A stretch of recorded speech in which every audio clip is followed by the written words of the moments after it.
These are your 1.5 notes. It's page 16 in your binder. So we're going to combine like terms, and that's what we practiced with the dice on Friday.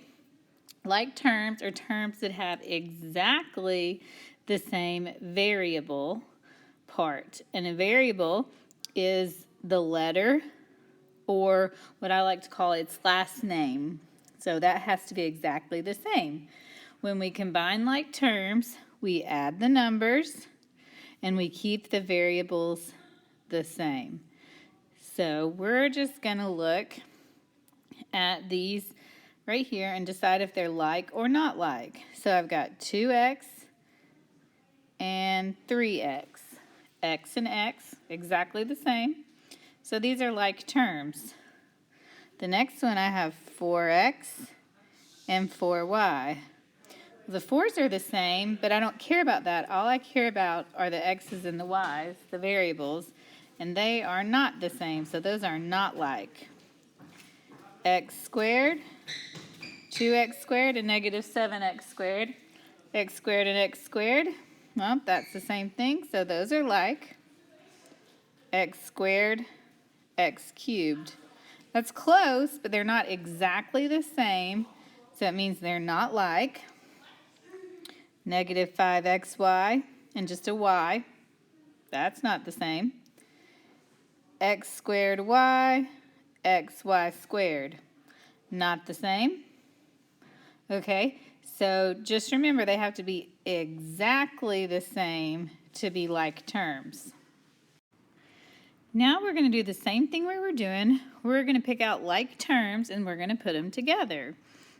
Before I do that, when I see a minus, I'm going to make it a negative 1x. So let's start looking at the x squared. There is no one else in this list with an x squared, so I just bring it down. Done with him. Now let's look at the 6x. Well, there's one other number that has the same variable, one other term. 6 plus negative 1 is 5x. All that left is the 10. Can't put them with no one. So this is your final answer. It's not pretty, but I can't put an x squared and x and a nothing together. They don't have the same last name. Let's look at number 2. I'm going to make this a plus negative. A plus negative is just easier to deal with. All right, let's start with the 16. Are there any other just numbers?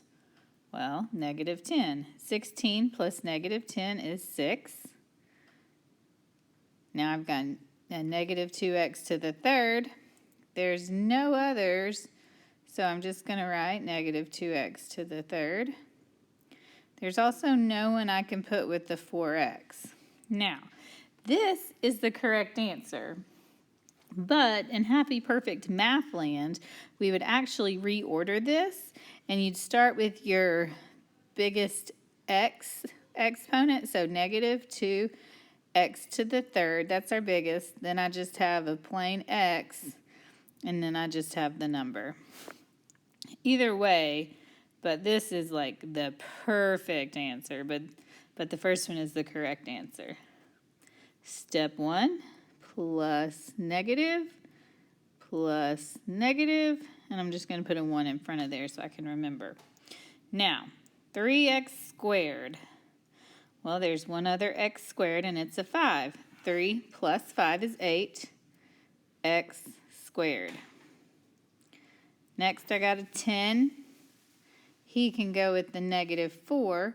10 plus negative 4 is 6. Lastly, I got a negative 3x and a 1x. They're both just x's. Negative 3 plus 1 is plus 2, last name x. I need to reorder these. 8x squared, then I would say plus 2x and end with just that constant number. All right, I want you to flip over on the back. I need you to pick 3 problems and solve them, preferably from a row. So pick one of these, and then pick one of these, and then pick one of these. So do one in each row. When you're done, show me. Thank you.